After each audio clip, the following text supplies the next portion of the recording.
So now, since you know how to graph piecewise functions given the equation, we now need to do the opposite. We need to be able to write the piecewise function given its equation.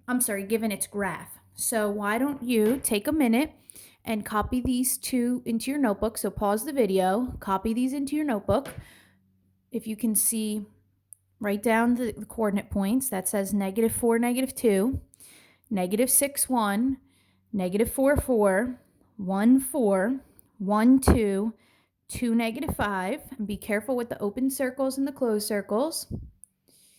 And the second problem, -6, -4, -4, -4, -4, comma, -11 fourths, 1, 2, 1, -2, and 6, -4.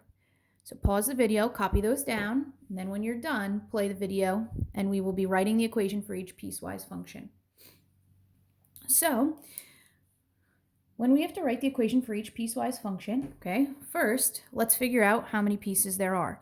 There are 1, 2, 3 pieces, and we're just going to be working with linear pieces for this unit. You don't have to only have linear pieces. You can have any type of function as a piece in a piecewise. But with that being said, the fact that all of these pieces will always be linear in this unit, that means that you know that each piece is defined by a linear equation. So if there are 3 pieces, that means for this problem, we have to find 3 linear equations, the equations for each of these 3 pieces. So what I do is I always label my work. So this will be piece 1. I always start from the left side. Piece 1, piece 2, piece 3. So piece 1 is going to have some work. Piece 2 is going to have some work. Piece 3 is going to have some work. And the equation of a line is y equals mx plus b. So we have to write the equation of this piece. Now, remember, even though this is array, it is still defined by a linear equation. The ray is just because it's going to have a domain restriction, so you're not going to see the entire line. But does this linear equation have a y-intercept? Yes, but you can't visually see it on this coordinate plane because there's going to be a domain interval that says only have it when its x is less than or equal to -4. So now what we have to do is get the equation of piece 1. So piece 1, notice you have to know exactly what 2 points are. If you don't know 2 points on your piece, you can't write the equation. So the first thing we need is a slope. So to get the slope, we do change in y over change in x. So that's going to be -2 minus 1 over -4 minus -6. So that's going to be -3 over -4 plus 6 puts us at 2. So that's y equals -3/2 x plus b. Now, how do we get the b? Don't try and work backwards to see what the b y-intercept, okay, would be. Just algebraically get your y-intercept. So just plug in one of the points. So I'll plug in -6, 1. So 1 equals -3/2 times -6 plus b. -3/2 times -6, that's 18/2. That's 9. So 1 equals 9 plus b. Take away 9 on both sides. And we've got -8 equals b. So piece 1's equation is y equals -3/2 x minus 8. And you can check. Okay, you just got that you have a negative slope. So look, don't let this arrow trick you up here. When you check slope, positive or negative, you're checking it in terms of as x increases. So as this piece moves to the right, what are the y values doing? They're decreasing in value. So yes, it is a negative slope. And if this were to continue, yes, it looks about, we would have a y-intercept of -8. If you got +8 here, you know you definitely did something wrong because there's no way this can change direction and shoot back up if this is a linear piece here. Okay, Piece number 2, oh, I like piece number 2 because that is just a horizontal line, and we know horizontal lines are just y equals, and what is the y value there? Y equals 4. So piece 1 is a ray. Piece 2 is a nice horizontal segment. Okay, it's got a start and an end. And piece 3 is a ray, and it's not horizontal, so we're going to have to do y equals mx plus b. Write down its 2 points, 1, 2, and 2, -5. Okay, when you have horizontal pieces, you don't need to write out y equals mx plus b because the slope will always be 0. Okay, as long as you can pick that up. So we got to get the slope here. So the slope is going to be -5 minus 2 over 2 minus 1. That's going to be -7 over 1. So its slope is -7. So y equals -7x plus b.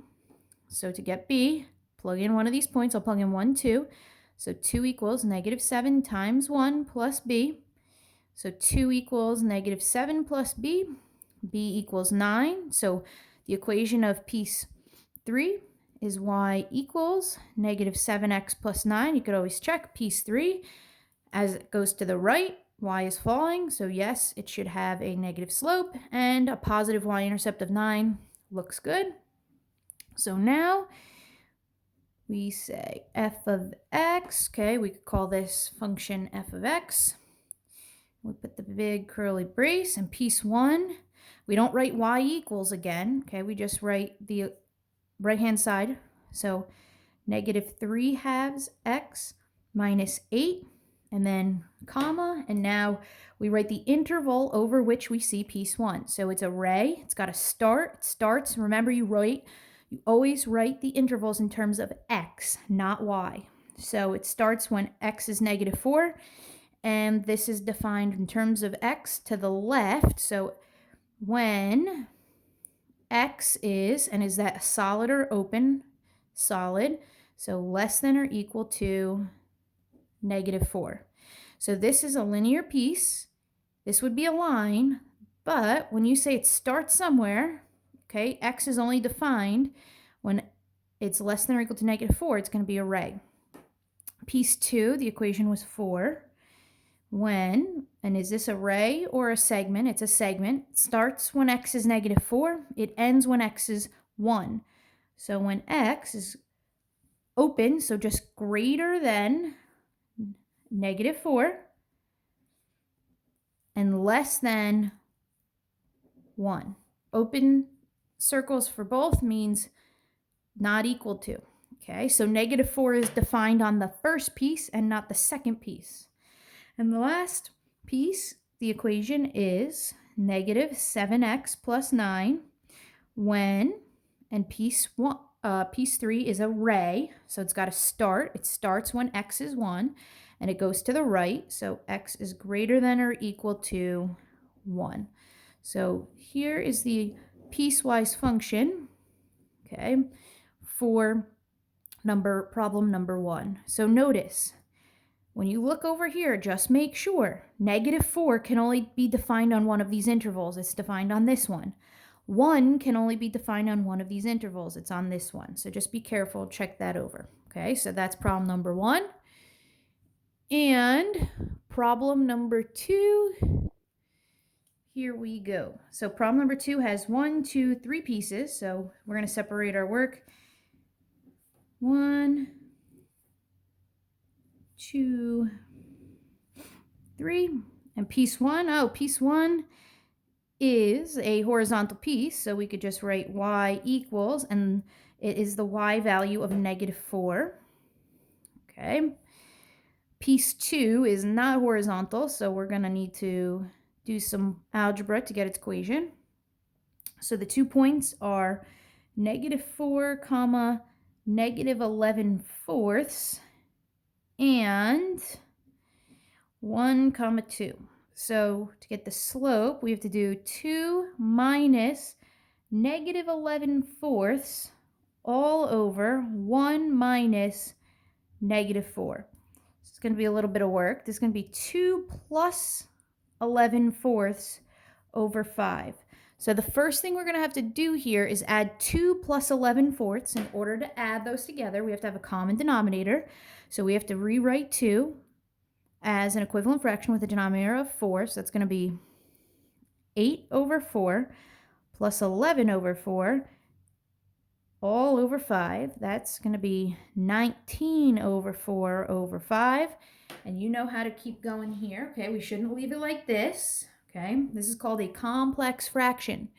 So 19 fourths divided by 5 is the same as 19 fourths divided by 5, so times 1/5. So this is going to be 19 twentieths. So that's our slope.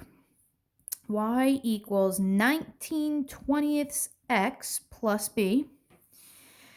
And so now we need to plug in one of these points to find out what b is. So let's plug in 1, 2. So 2 equals 19 twentieths times 1 plus b.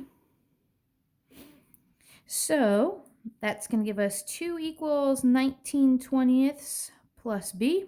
Take away 19 twentieths on both sides. So that's 2 minus 19 twentieths equals b. So to put these together, we need a common denominator. So that's going to be 40 over 20 minus 19 twentieths equals b.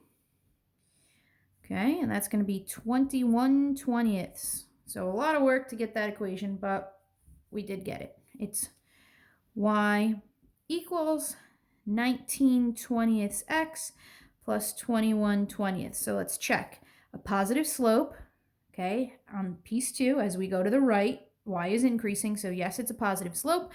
And we can see from the graph that it should be a positive number, the y-intercept, which it is. We can't really tell exactly what it is. See how you would not be able to say what that number is. Did you have any idea that the y-intercept was 21 twentieths? No. So you don't estimate from the picture.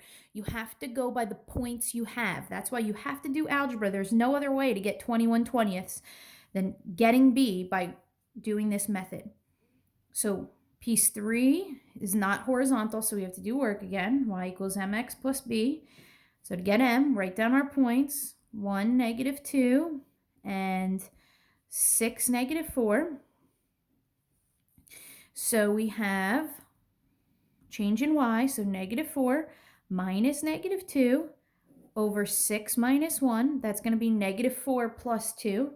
So that's going to be -2 over 5.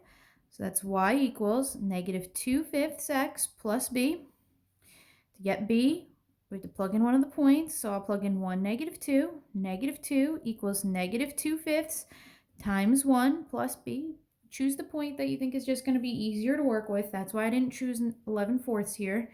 Tried to keep it as small fractions as possible for piece 2.